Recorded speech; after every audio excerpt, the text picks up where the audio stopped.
yang itu cuma satu ya? Oh, gantian.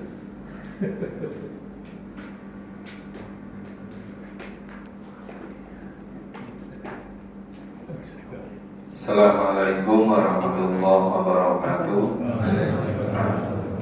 Mari kita buka kembali Al-Quran.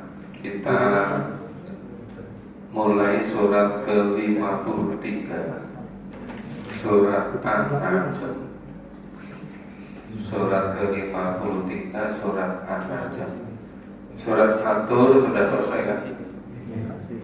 Ya, kita lanjutkan belajar surat ke-53, surat An-Najm. A'udzu billahi minasy syaithanir rajim.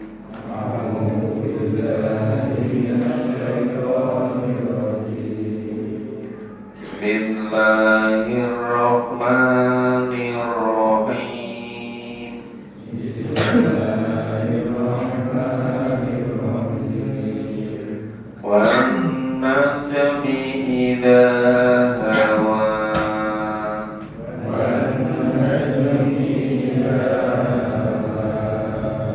Ma dhalla sahibukum wa ma ghawa.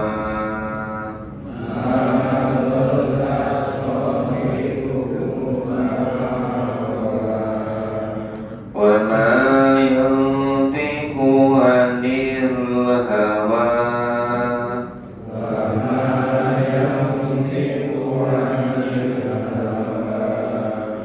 In huwa illa wahyun yuha.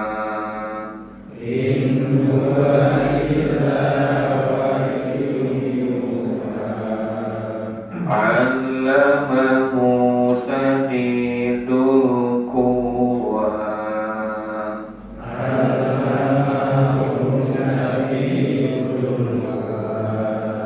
Dzu mirratin fastawa.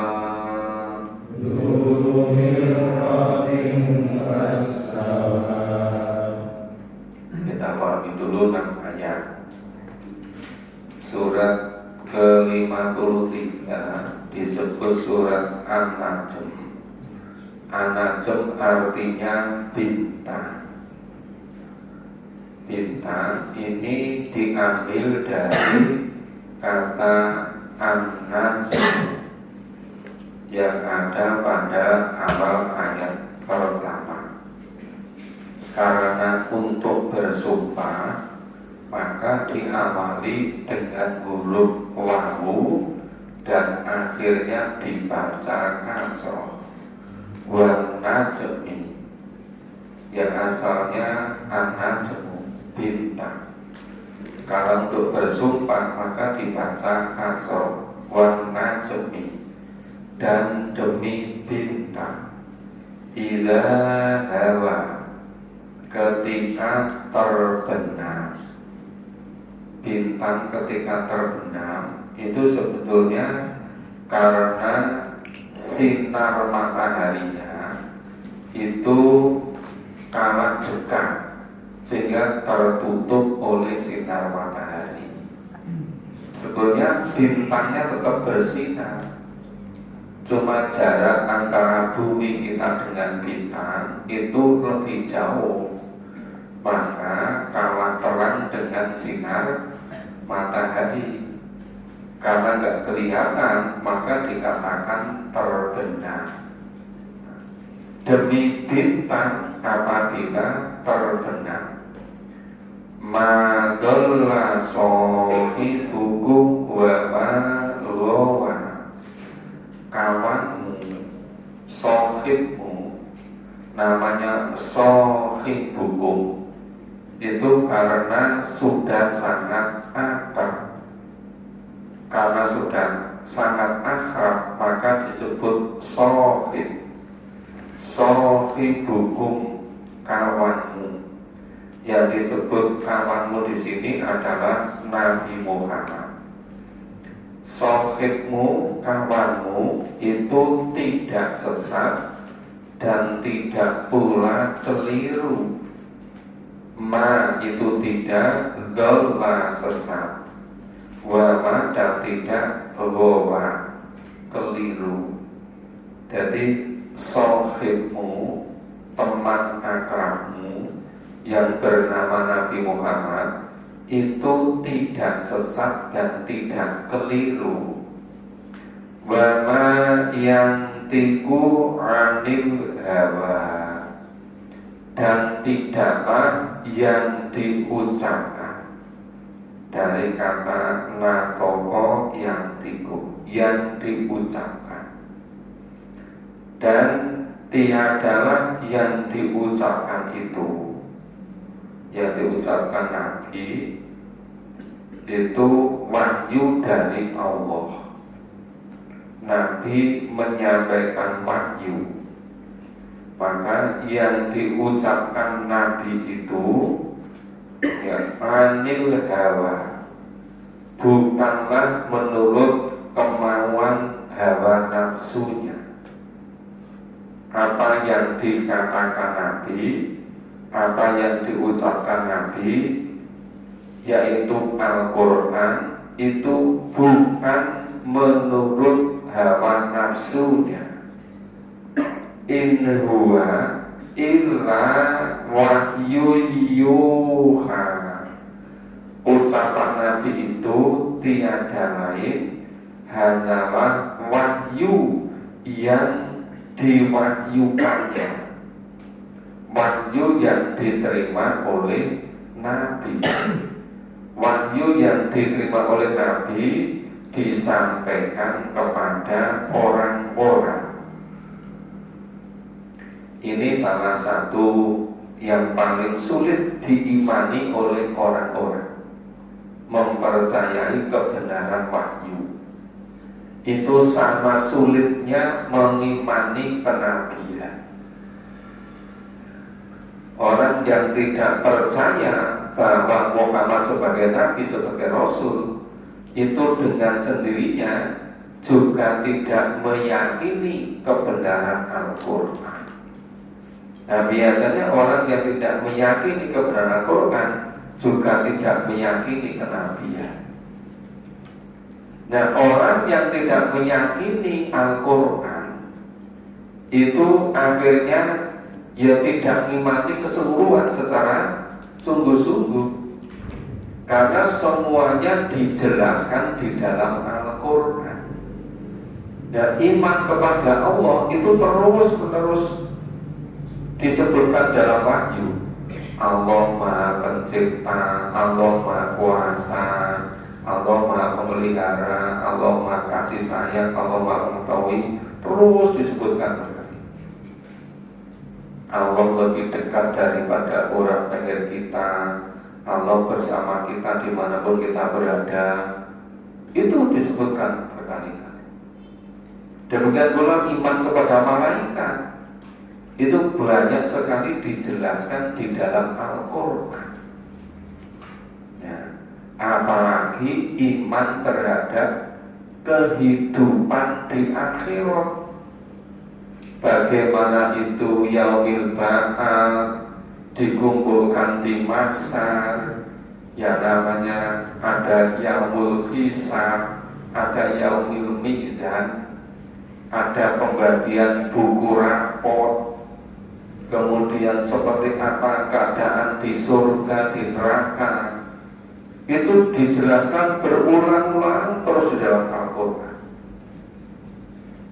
Maka salah satu yang betul-betul bisa menjadi pembeda antara orang yang beriman dengan yang tidak, itu salah satunya itu iman adanya kehidupan di akhirat. Beriman terhadap utusan Allah yang bernama malaikat dan iman-iman yang lain.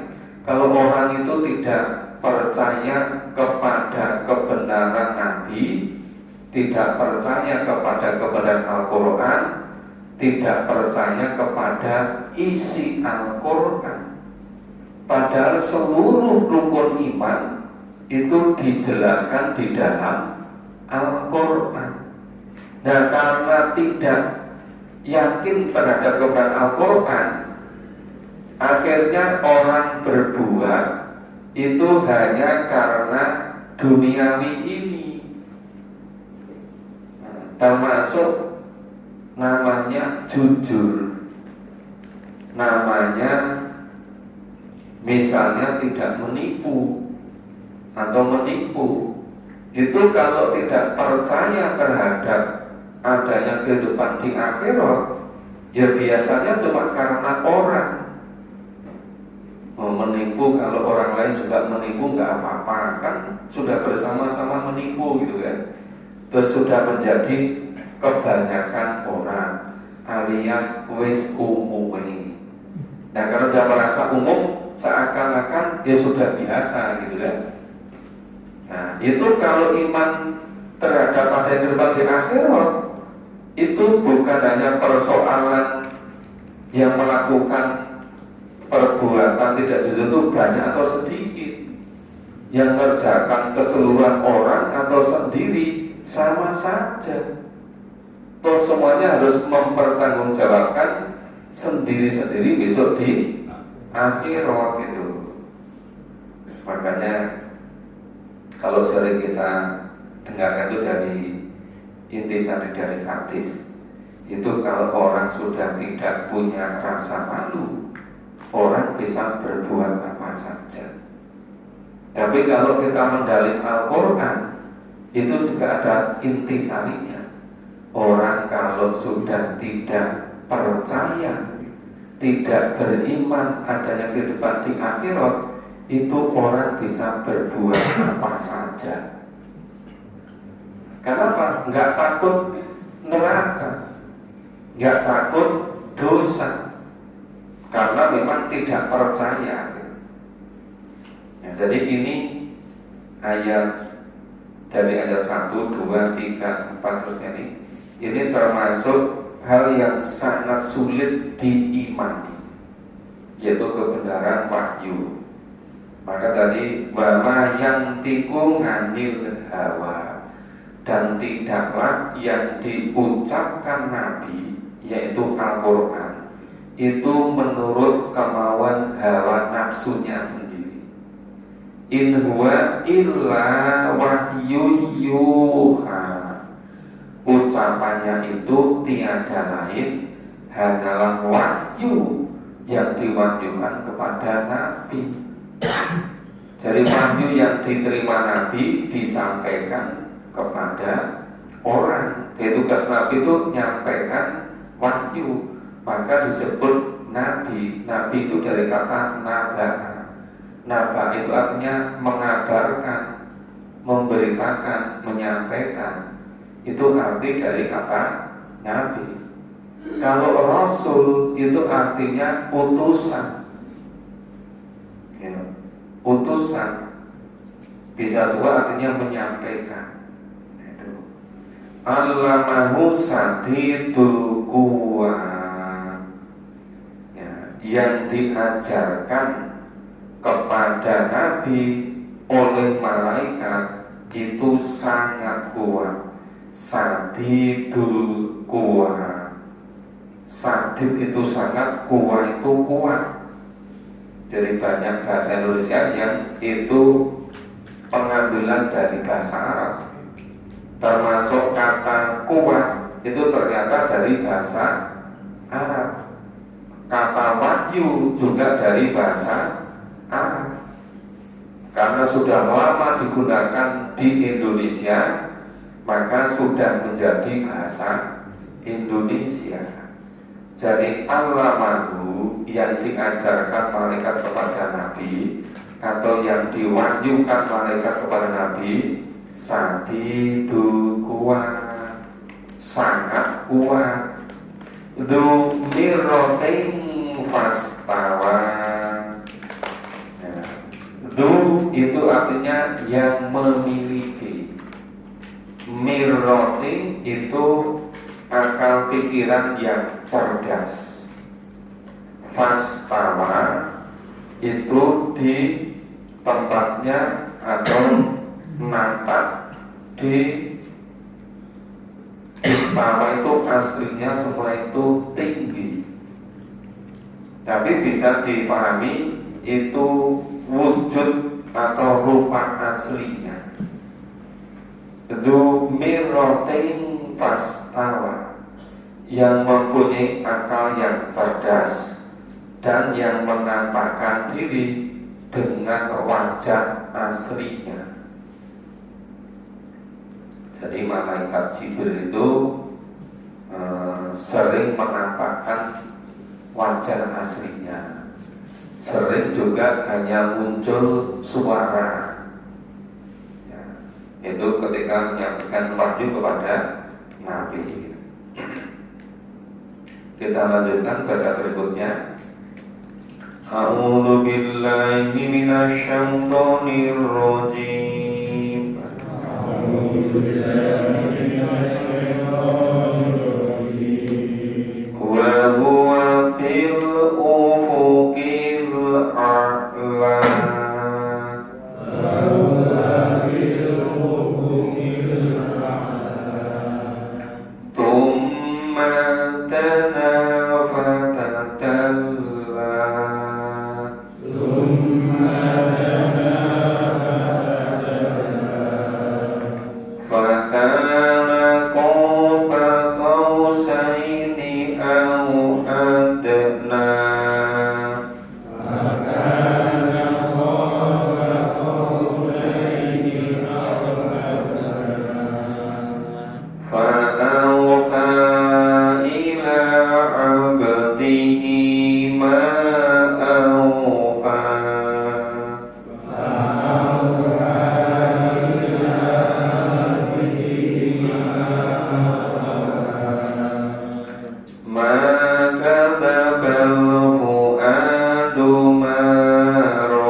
Dia malaikat Jibril bil ufuqi, berada di ufuk al-a'la, yang tinggi.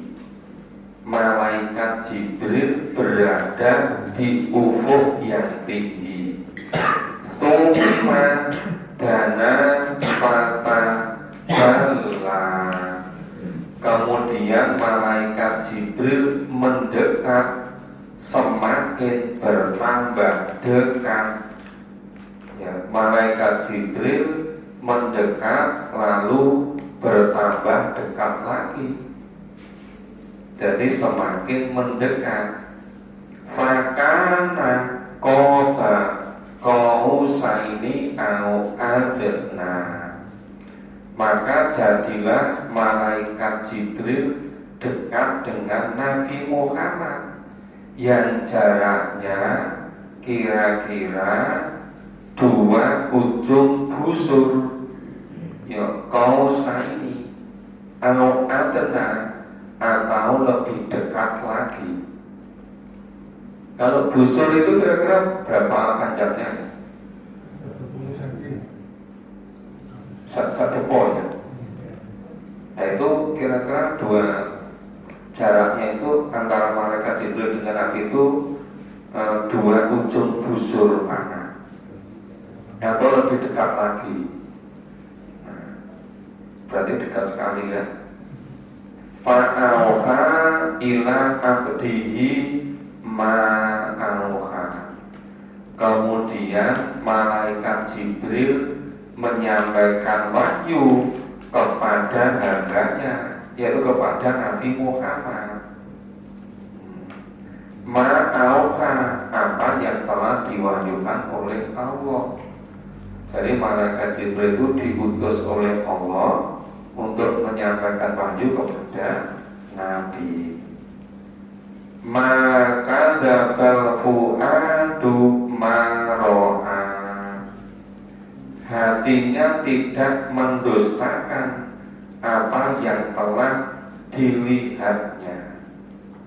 Jadi apa yang dilihatnya itu betul-betul bukan dusta gitu. Maka disebutkan sini fuadu, hatinya, karena menunjukkan betul-betul melihat itu. Maka dabal fuadu maro'a, hatinya tidak mendustakan apa yang telah dilihatnya, betul-betul melihat langsung.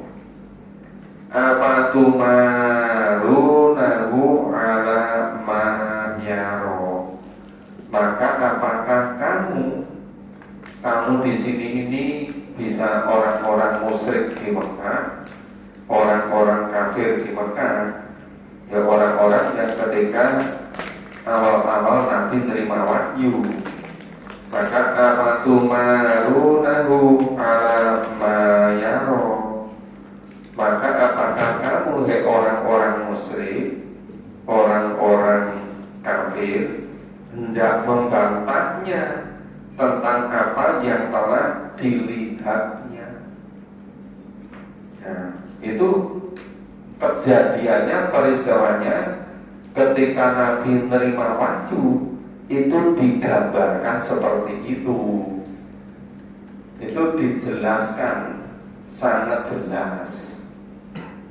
Nah, tapi kenapa orang-orang kafir, orang-orang musyrik kok tidak percaya, kok membantahnya? Nah, kemudian nanti bantahnya itu ada di berikutnya ini gitu. Nah, kita lanjutkan baca mulai ayat 13. A'udzu billahi minasy syaithanir rajim. A'udzu billahi minasy syaithanir rajim. Wa laqad ra'ahu nazlatan ukhra.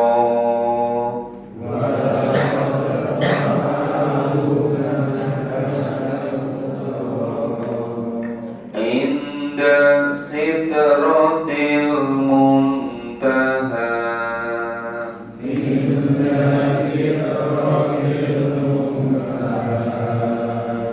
Indaha jannatul ma'wa.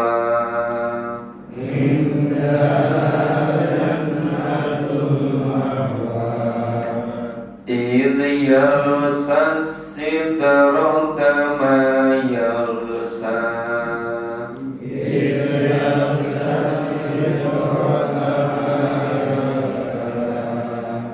Ma zaghal basaru wa ma tagha.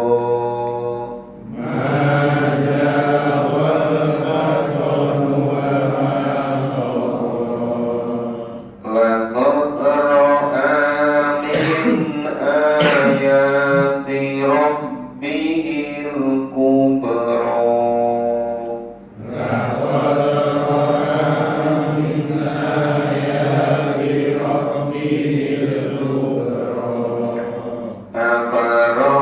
Afara'aytumul Lata wal Uzza.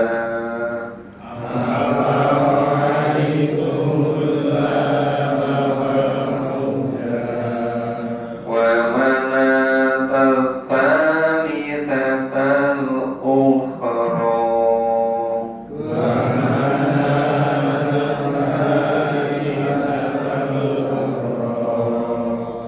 Ya, kita pahami dulu. Walakot, wa dan la itu artinya sungguh, kot ya sungguh.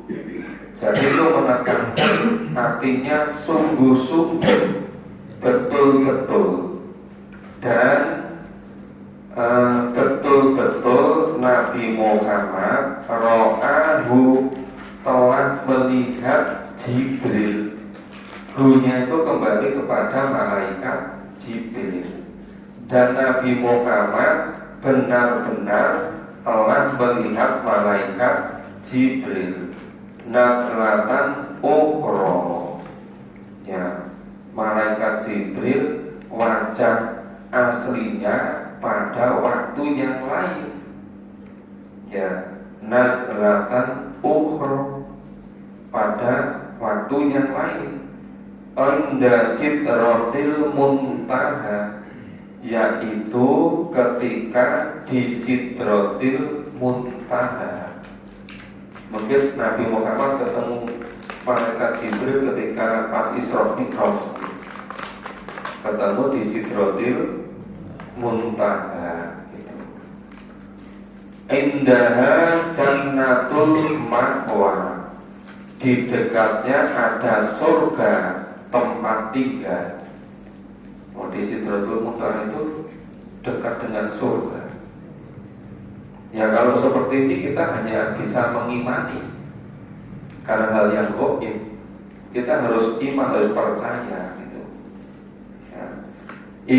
Ya sidrata ma yaghsha. Nabi Muhammad melihat Jibril ketika Sidratul Muntaha diliputi oleh sesuatu yang menutupinya. Mazagul basoru wa ma togho. Penglihatan Nabi Muhammad tidak berpaling dari yang dilihatnya itu dan tidak pula melampauinya. Jadi betul-betul melihat langsung.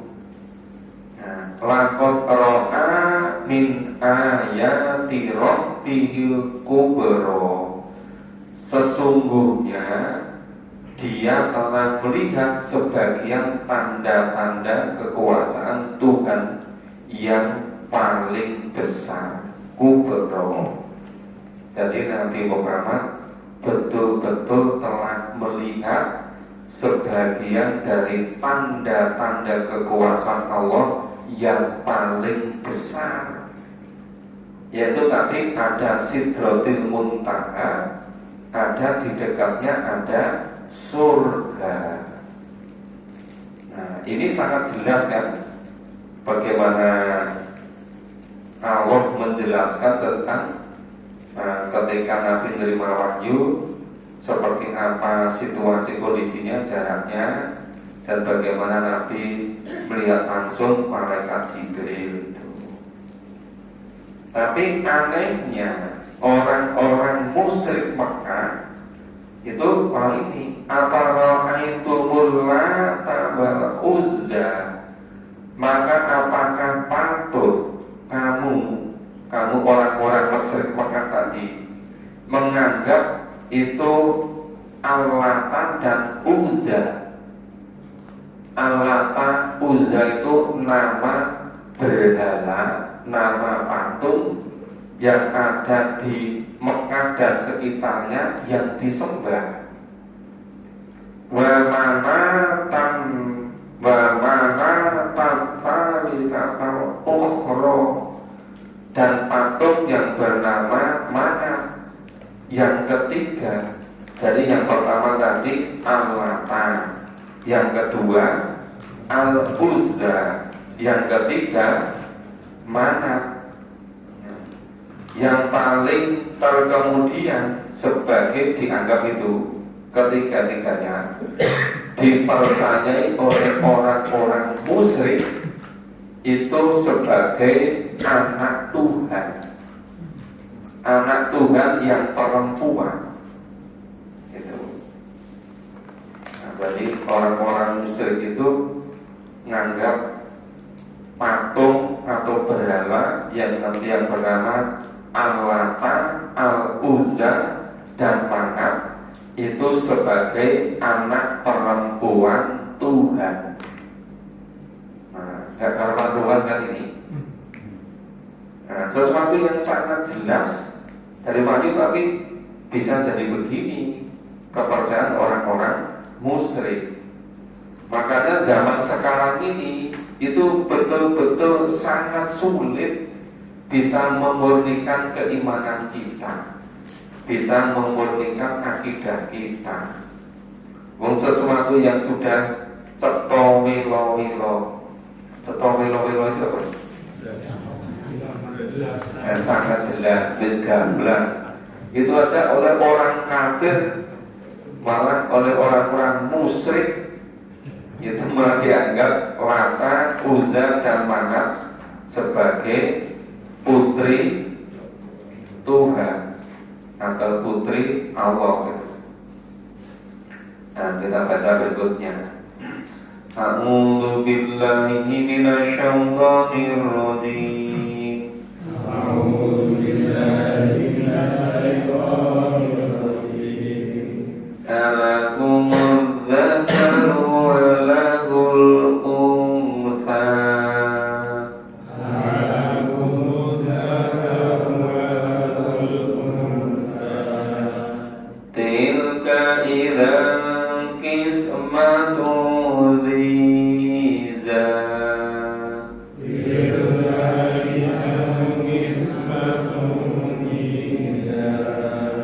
In hiya illa asma'u sammaitumuha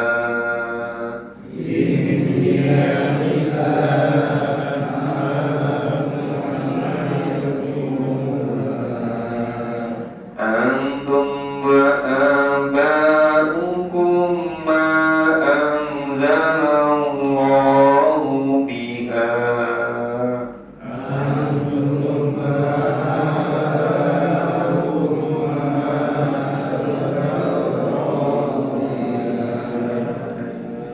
Ma anzalallahu biha min sultan.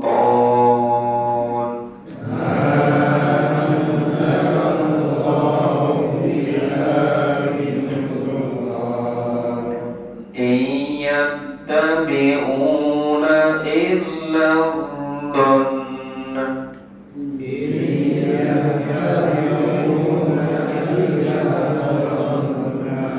wa ma tawal anfus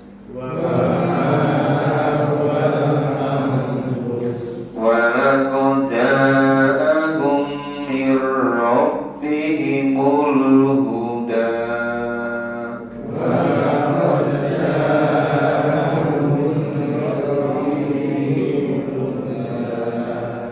Am lil insani ma tamanna.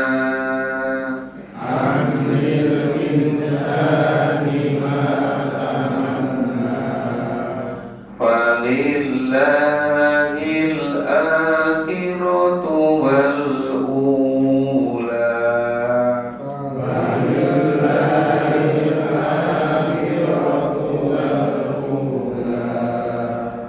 Ya, tadi orang-orang musyrik mengatakan bahwa patung yang bernama Al-Lata, Al-Uzza, dan Manat itu patung-patung yang paling terkenal, itu dianggap atau dipercaya mereka sebagai putri Tuhan, anak perempuan Tuhan. Kemudian alakumuz dzakaru walahul untha. Apakah patut untuk kamu itu anak laki-laki, sedangkan untuk Allah itu anak perempuan. Nah, pada pikiran mereka itu, ya pada zaman jahiliyah itu yang dianggap bergengsi, berguna itu anak-anak laki-laki. Tapi kalau orang-orang musyrik itu menghinakan, menganggap anak Tuhan itu perempuan, sedangkan anak laki-laki itu anak mereka sendiri. Nah, tilka idzan qismatun dhiza. Yang demikian itu tentulah suatu pembagian yang tidak adil. yang tidak benar sama sekali.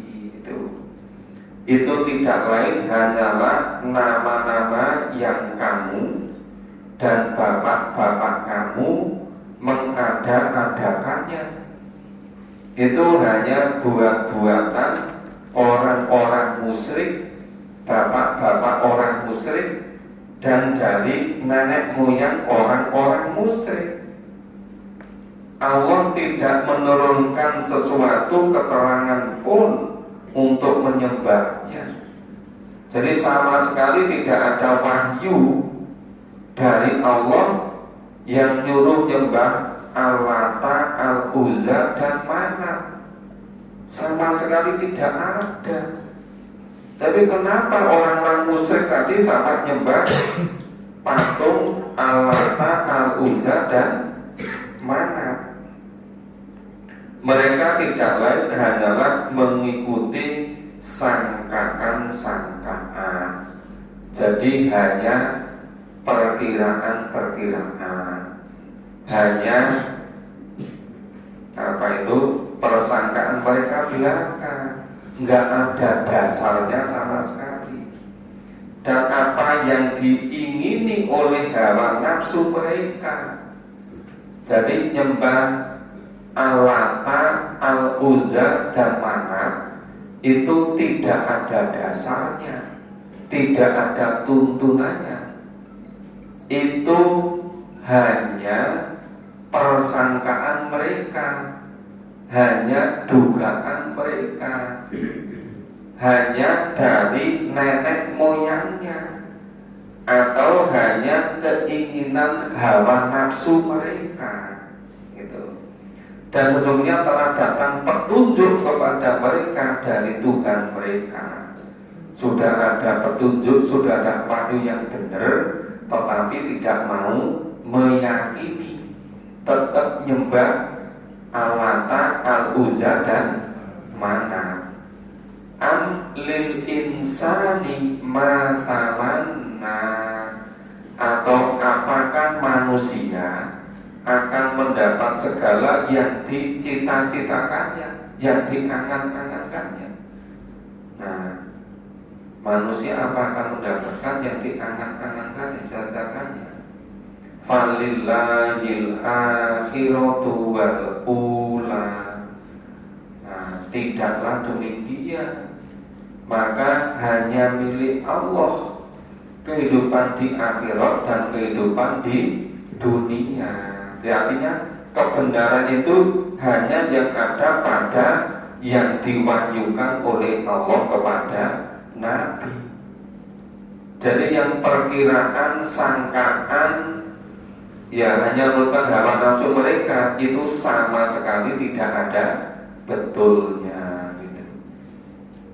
Nah, ini ada yang mau bertanya? Sebelum dilanjut ada, silakan. Silakan Pak Guru. Tadi sempat disebut antara nabi dan nabi itu tidak sebagai pendapat atau jadi memberikan pernah kami bergabung nabi itu ada itu dan Rasul wajib kita imani cuma ada. Dan di sini saya ada pertanyaan ini, apakah sampai sekarang itu nabi-nabi yang itu masih ada di wilayah ini? Sejak Nabi Adam alaihissalam sampai Nabi Muhammad itu jumlahnya beribu-ribu. Tapi yang dijelaskan, yang disebutkan di dalam Al-Quran itu hanya dipilih oleh Allah yang sesuai, yang cocok dengan situasi kondisi untuk memperkuat keimanan Nabi Muhammad dan para pengikutnya. Kemudian kalau sampai sekarang ya sudah tidak ada Nabi, tidak ada Rasul. Karena Nabi Muhammad sebagai Nabi yang terakhir. Kalau yang mengaku-ngaku jadi Nabi, ya sampai sekarang banyak sekali mengaku-ngaku jadi Nabi. jadi-jadian, bukan nabi beneran itu ada terus itu. Tapi semuanya itu tidak bisa dipercayai kebenarannya, karena Nabi Muhammad sebagai nabi terakhir, sebagai rasul terakhir. Setelah Nabi Muhammad tidak ada lagi nabi, tidak ada lagi rasul itu. Makanya yang bisa dipercaya benarnya yaitu yang tersebut di dalam wahyu yang diterima nabi terakhir. Itu sebagai mukjizat yang paling lengkap, paling sempurna. Nah, itu digunakan sampai dunia ini nanti habis, sampai kiamat. Nggak akan ada nabi lagi, tidak akan ada rasul lagi, tidak akan ada kitab suci lagi. Karena ini sudah sebagai kitab suci yang terakhir, ya, dari nabi yang diutus Allah sebagai nabi yang terakhir. Makanya kalau ada yang ngaku-ngaku jadi nabi, itu jangan sampai dipercaya. Itu mesti bohongnya, mesti salahnya. Karena setelah Nabi Muhammad sudah tidak ada nabi lagi. Itu begitu. Oh ya, terakhir. Lalu bagaimana nasib orang-orang yang kita tersentuh informasi akan nabi lagi? Supaya di dalam perkara sama sekali dia tidak berkomunikasi dengan beliau. Itu nasibnya gimana pada akan nabi? Nah, misalnya orang yang tinggal di daerah-daerah pedalaman, mereka itu dulu lahir ke alam dunia, itu kan pasti ada bapaknya, ada ibunya. Bapak ibunya dulu itu diutus ada nabi yang diutus pada nenek moyang mereka. Bisa jadi mereka masih mengikuti cara beragama menurut nenek moyangnya. Jadi yang mereka ikuti ya dari nenek moyang yang mereka ketahui. Nah, karena belum sampai dakwah dari nabi yang terakhir, ya tentu berlaku hukum yang ada pada mereka. Itu kalau memang betul-betul begitu. Tapi lain kalau misalnya sudah ada dakwah cuma nggak menerima, itu beda lagi, ya kan? Jadi itu sangat berbeda antara yang tadi di daerah apa itu manusia-manusia primitif atau terisolir atau enggak yang lain. Tentu mereka dulu punya bapak ibu mereka, bapak ibu mereka ada diutus nabi pada mereka mengikuti dari nenek moyangnya. Kalau mereka belum menerima apa nabi yang berikutnya, mereka mengikuti itu. Nah, itu berbeda dengan orang yang sebetulnya sudah ada dakwah dari nabi yang terakhir, cuma tidak menerima. Itu berbeda sama sekali gitu. Nah, jadi apa pemberlakuan syariatnya, hukumnya sangat berbeda. Begitu. Ada yang lain Bapak Ibu?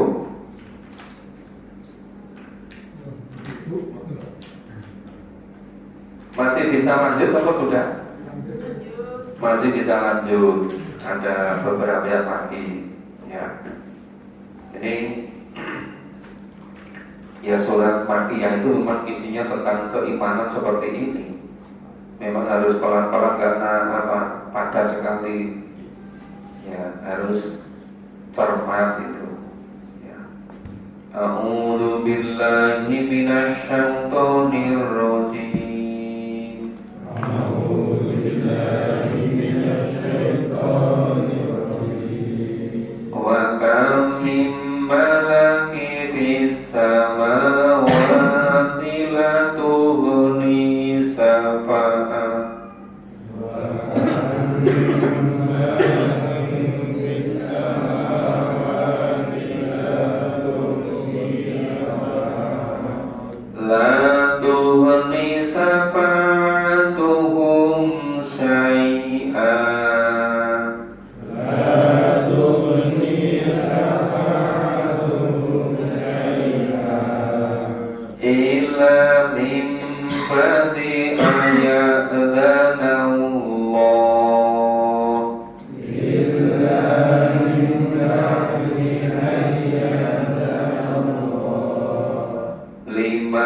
yasha'u wa yarda.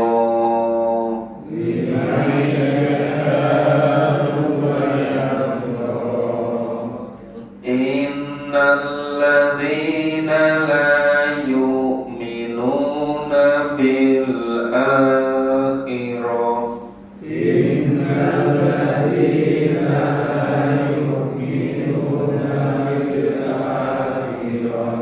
la yusammunal malaikata tasmiyatal untha.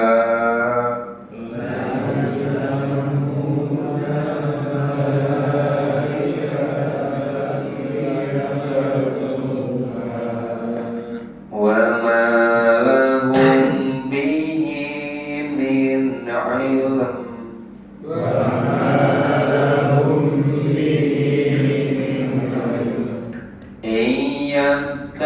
Yattabi'una illa dhanna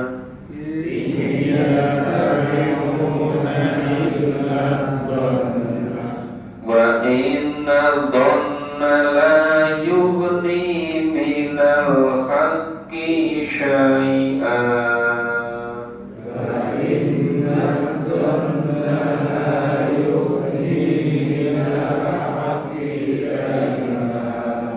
فأعرض عمن تولى عن ذكرنا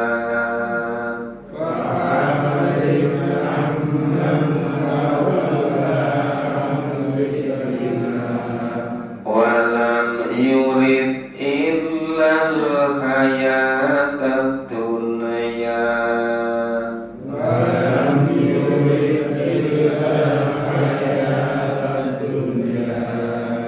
ذلك مبلغهم من العلم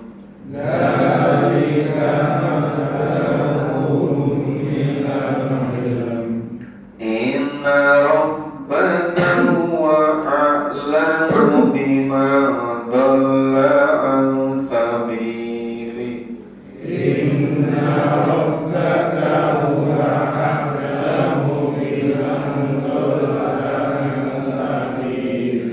وهو أعلم بمن اهتدى.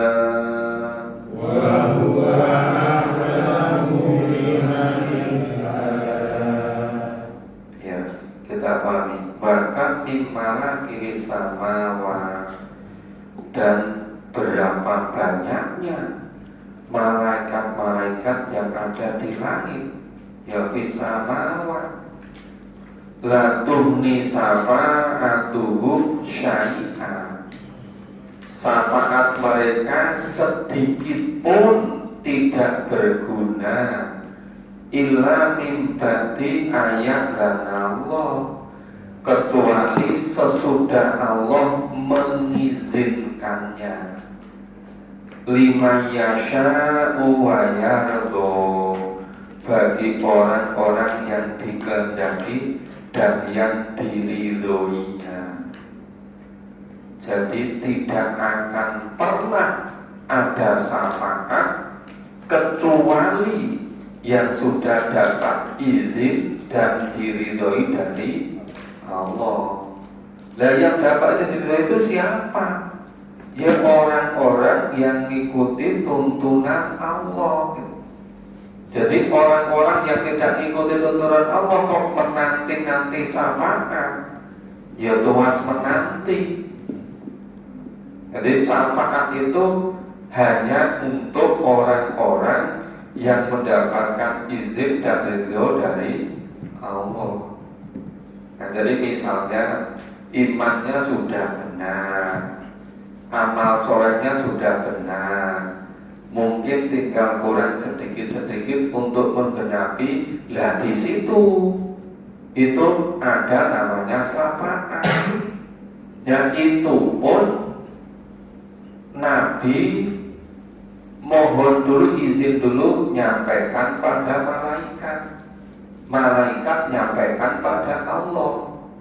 Misal si A, si B, si C ini masih kurang dikit-dikit amal solehnya untuk masuk ke surga. itu Nabi melalui malaikat izin pada Allah. Nanti yang diizinkan dia dapat syafaat. Jadi syafaat itu hanya berlaku orang-orang yang memang mengikuti tuntunan Allah dan Rasul. Jadi misalnya orang ketika hidupnya tidak mau memahami Al-Quran, tidak mengikuti tuntunan Allah dan Rasul, tapi bolak-balik yang kita nanti-nantikan syafaatnya, ya itu pas menanti kan,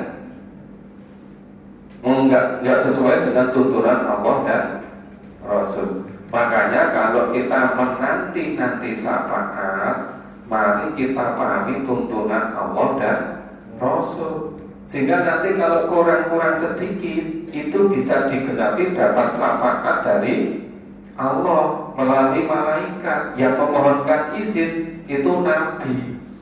Selain Nabi nggak bisa. Nah, maka di sini disebutkan berapa banyaknya malaikat yang ada di langit. Itu tugasnya memang untuk membantu Nabi, membantu manusia. Ya. Sesungguhnya orang-orang yang tidak beriman kepada kehidupan akhirat, mereka benar-benar menamakan malaikat itu dengan nama perempuan. Tuh, orang yang tidak beriman, bisa juga orang musyrik, itu menamai malaikat itu dengan nama perempuan. Ya, dianggap malaikat itu anaknya perempuan Tuhan atau putrinya Tuhan. Nah, dan mereka tidak mempunyai sesuatu pengetahuan pun tentang itu. Jadi sama sekali tidak ada dasarnya Quran, sama sekali tidak ada kebenaran dari wahyu. Jadi tidak ada sama sekali pengetahuannya. Maka istilah itu wa malahum bihi min ilm, sama sekali tidak ada dasar ilmunya. Terus gimana? Iyatabiuna illa dzon, mereka tidak lain hanyalah mengikuti persangkaan. Jadi cuma dzon saja, cuma perkiraan saja. Jadi sama sekali tidak ada dasar ilmunya. Padahal wa inna dhanna la yuhni minal haqqi syai'a. Padahal sesungguhnya persangkaan itu tiada berfaedah sedikit pun terhadap kebenaran. Ya kan, Al-Quran disebut sebagai furqan, sebagai pembeda. Jadi yang benar yang ada pada Quran, selainnya hanya persangkaan, itu tidak ada benarnya. Nah, makanya itu kalau dijadikan kepada don hanya persangkaan, itu dikatakan wa inna donna la yumni minal haqqi syai'an. Persangkaan itu tidak ada sama sekali, nggak ada sedikit pun dari persangkaan itu yang terkait dengan kebenaran. Nah, maka berpalinglah wahai Nabi Muhammad, berpalinglah orang-orang yang beriman ya, dari orang yang berpaling dari peringatan kami dan tidak menginginkan kecuali kehidupan duniawi. Ya, jadi orang-orang yang mengadakan persangkaan-persangkaan tadi, orang yang membuat dzon tadi, mereka itu sama sekali tidak beriman kepada akhirat. Mereka hanya menginginkan kehidupan duniawi ini saja, sama sekali tidak meyakini adanya kehidupan di akhirat. Maka dalika mablaghum minal ilm. Nah, itulah sejauh-jauh pengetahuan mereka. Ya hanya demikian itu, sama sekali gak ada dasarnya. Sesungguhnya Tuhanmu dialah Allah yang paling mengetahui siapa yang tersesat dari jalannya. Jadi kalau nggak ngikuti wahyu, nggak ngikuti kitab suci, nggak ngikuti Al-Quran, ya tersesat. Allah Maha mengetahui itu. Wa huwa a'lamu bimani taqda. Dan Allah pula lah yang mengetahui orang yang mendapat hidayah, orang yang dapat petunjuk itu. Jadi orang-orang yang hanya mengikuti persangkaan, perkiraan, itu sama sekali tidak mendapat petunjuk. Jadi mereka disebut dengan Dorla ansabili, mereka tersesat dari jalan Allah. Nah, tersesat berarti tidak dapat hidayah, tidak dapat petunjuk. Tadi malam pada kajian akad malam sudah ditanyakan oleh Pak Haji Slamet Priyanto, ya, tingkatan-tingkatan hidayah, tingkatan-tingkatan petunjuk. Ya rentangannya tak terhingga banyaknya jenis-jenis orang yang dapat petunjuk atau hidayah. Nah, ini sudah sampai ayat 30. Ini sekali bisa sampai selesai 30 ayat. Gimana, ini sudah cukup? Atau ada yang tanya? Silakan Pak. Assalamualaikum warahmatullahi wabarakatuh. Dari zamannya Nabi Musa sampai zamannya Nabi Muhammad, itu orang-orang kafir kan selalu dibinasakan oleh Allah. Semua itu. Nah, yang jadi pertanyaan saya itu sekarang itu, atau jadi ganjalan saya sekarang itu, kalau di perang di Ukraina sama di Palestina itu azab atau ujian keburukan bagi manusia, Pak. Mohon untuk dijelaskan. Ya. Assalamualaikum warahmatullahi wabarakatuh. Yang pertama, memang kaum nabi-nabi terdahulu, begitu mereka memusuhi nabinya, memusuhi rasulnya, memang terus diadab oleh Allah, dibinasakan, ya, diadab. Tapi ada juga nabi-nabi yang dibunuh oleh Yahudi, nabinya dibunuh gitu loh. Nah, jadi bukan hanya orang biasa yang dibunuh. Yang dibunuh itu adalah nabi yang dikirim kepada mereka. Karena tidak mereka ingini, kemudian nabinya dibunuh gitu. Nah, kalau nabi aja mereka bunuh, apalagi hanya orang biasa. Maka yang terjadi di Palestina dan juga yang terjadi di sebagian besar dunia Islam itu sebetulnya itu sudah dirancang oleh sekelompok orang, namanya elit global. Yang elit global itu segelintir orang, ya, karena kecerdasannya ingin mengendalikan, ingin mengatur yang terjadi di dunia ini. Mereka atur. Salah satunya itu pengaruh melalui keuangan. Keuangan dunia itu dipegang oleh segelintir orang. Makanya dulu bank terbesar di Inggris dia beli, bank terbesar di Amerika dia beli. Jadi bank dunia itu sudah kalah dengan yang milik segelintir orang tadi. Nah, cara mengendalikan ekonomi seluruh dunia salah satunya itu ada namanya tukar uang atau apa itu kalau dolar dengan rupiah itu.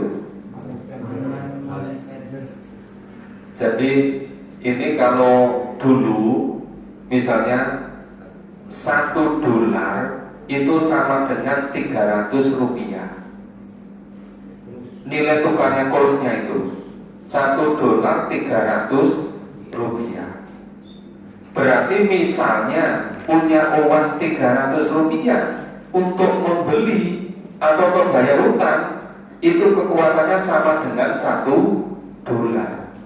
Nah kalau sekarang 1 dolar sama dengan 15.000, berarti kekayaan Indonesia itu turun dari semula 300 1 dolar menjadi 15.000. Itu berapa ribu persen itu hilangnya?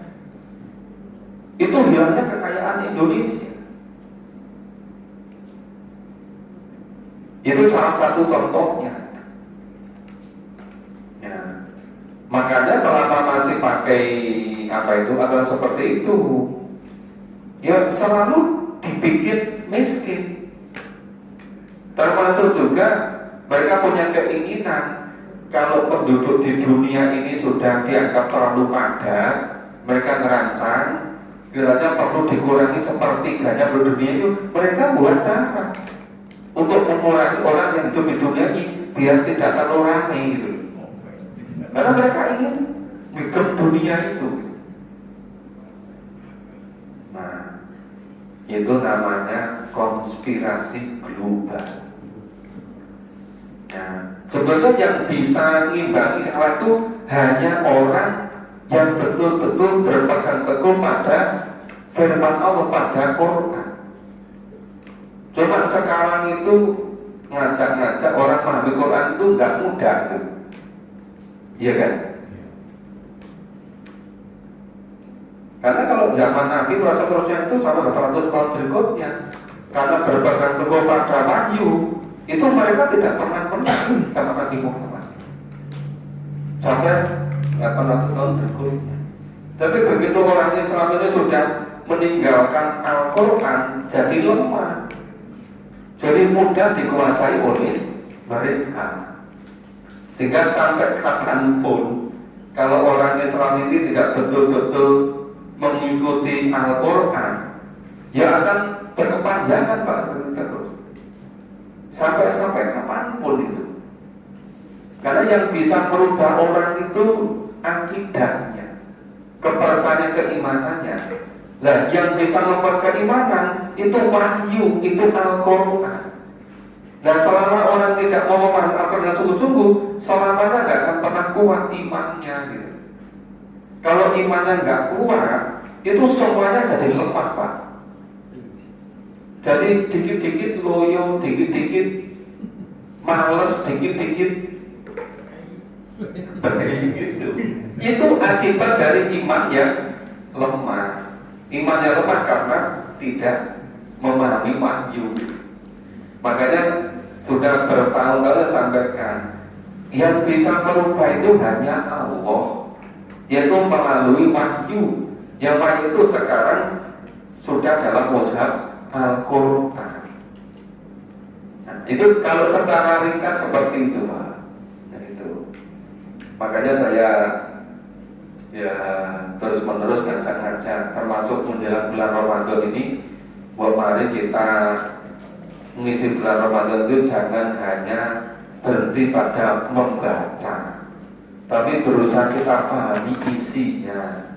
Ya seberapa mampu kita, mungkin sehari 1 ayat 2 ayat, tapi dipahami isinya, itu nanti akan lebih baik keimanannya daripada sekedar dibaca.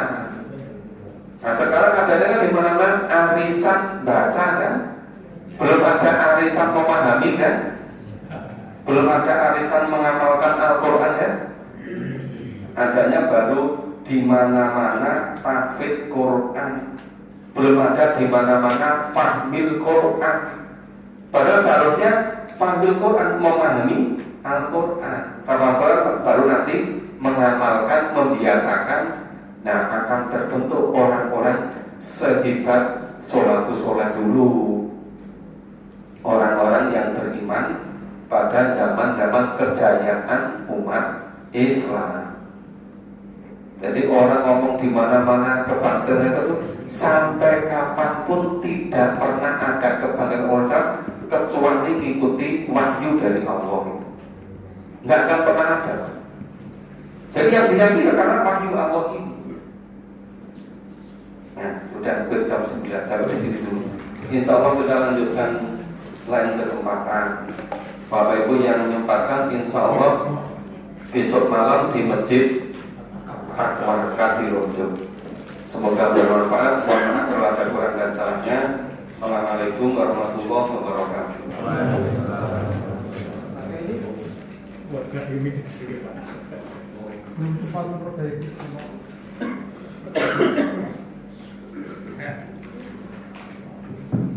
Demikian Bapak Ibu kajian pada malam ini, mudah-mudahan bisa mengambil isi dari intisari apa yang telah disampaikan tadi.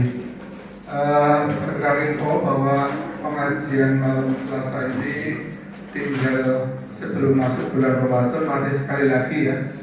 Tapi untuk berkelanjutan karena Bapak Profesor Tristan juga akan tetap mengisi kultum tarawih di Masjid Al-Muharram. Harinya juga sama, malam Selasa. Lalu itu monggo nanti Pak mau dilanjut kajian Quran seperti pada malam seperti ini atau mau materinya tematik membuat nanti terserah Pak Profesor Sino. Tapi yang jelas pengajian malam Selasa ini